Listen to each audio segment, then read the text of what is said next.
Hello everyone, welcome back to our channel. It's wonderful to have you here with us again as we continue our shared journey into the timeless teachings of the Buddha. Today, we are going to dive into a subject that lies at the heart of Pure Land Buddhism, a practice both simple in form and infinitely profound in depth, the recitation of the Buddha's name. You may be familiar with the phrase Namo Amitufo, but have you ever asked yourself, am I truly reciting the Buddha's name with mindfulness? Or am I just repeating a sound with no connection to its essence? In today's video, we'll explore the wisdom of one of the greatest modern masters of the Pure Land school, Master Guang, and his teaching on how to practice pure, uninterrupted mindfulness, truly follow the practice of Buddha name chanting. Reciting the Buddha's name is not merely about saying words. It is a practice of heart, breath, mind, and spirit aligning toward a single point awakening. Master Guang emphasized this in a teaching that has inspired countless practitioners. Only with continuous pure mindfulness can one be free of delusions. This single sentence holds within it the entire path of Pure Land practice, for it points to the transformation of an ordinary, scattered mind into one-pointed clarity, rooted in faith, vow, and practice. So what does it mean to truly recite the Buddha's name? First and foremost, it's not just about the lips. True Nianfo is a harmony of body, speech, and mind. Your mouth utters the sacred name, your ears listen deeply, and your mind stays with the sound. This is what Master Guang referred to as gathering the six roots. The six roots are ear, nose, tongue, body, and mind, are usually scattered in the world, chasing sights, sounds, smells, tastes, sensations, and thoughts. But during recitation, you call them all back. You unify them in the sound of Amitufo. You may wonder, why is this so important? Because as long as your senses and mind are running wild, the name you chant is not yet alive in your heart. It's like calling someone's name while looking in another direction. The Buddha hears your sound, but your mind is not present. When you bring the mind fully into the name becomes a mirror.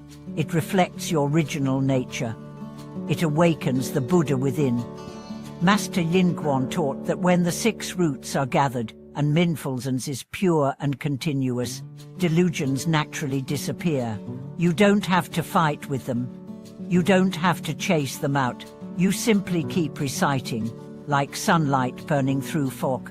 The warmth of that faith-filled repetition purifies the inner sky. Thoughts may arise, but they no longer take root. Emotions may stir, but they no longer overwhelm. Let's take a moment to explore the common experience of distracted chanting. You sit down to recite, and within a few minutes, your mind has wandered to your to-do list, a conversation from earlier, a craving, a worry.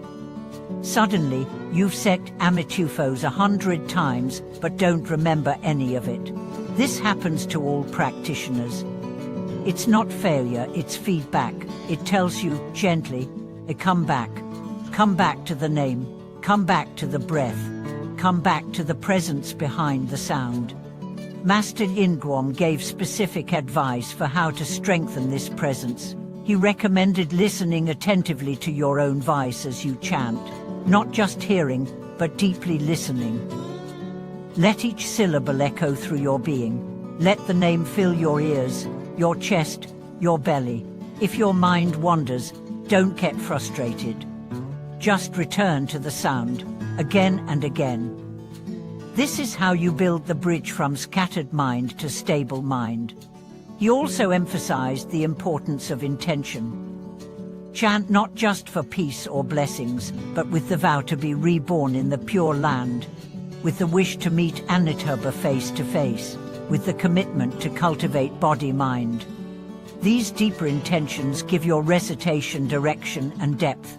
Without them, chanting can become mechanical. With them, it becomes a living current of faith. Let's illustrate this with a real-life story. A practitioner had been reciting the Buddha's name daily for years, but she felt her practice had plateaued. She was going through the motions but not feeling any change.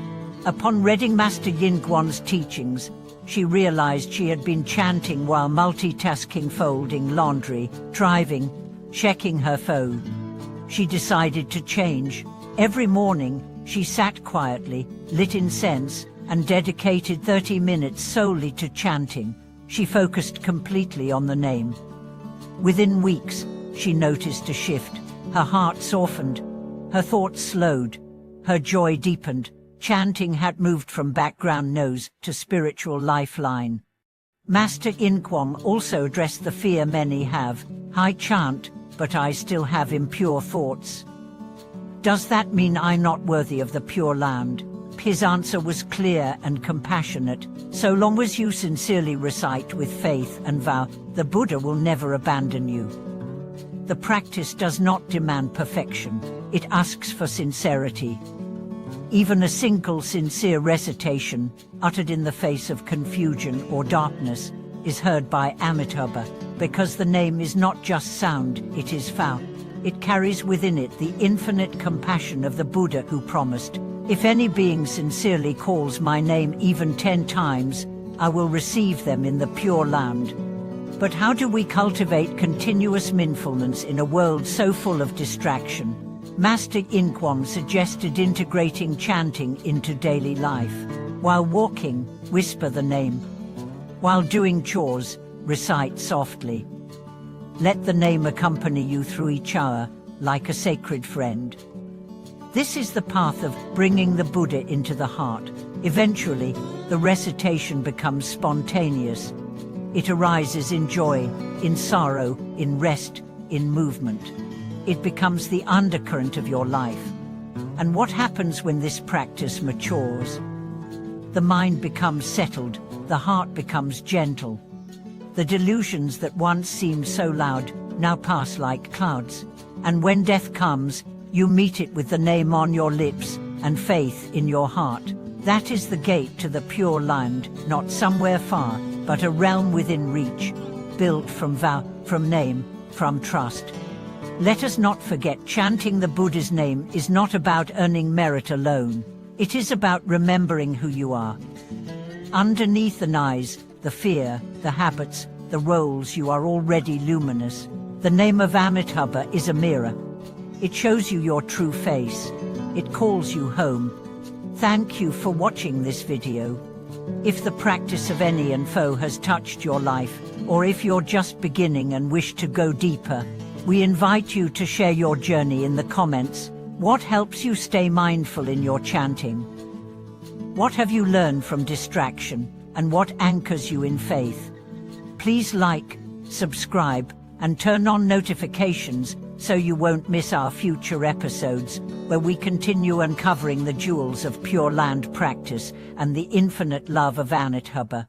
Until next time, may your heart remain connected to the name, your steps steady in the Dharma, and your life filled with peace. See you again soon.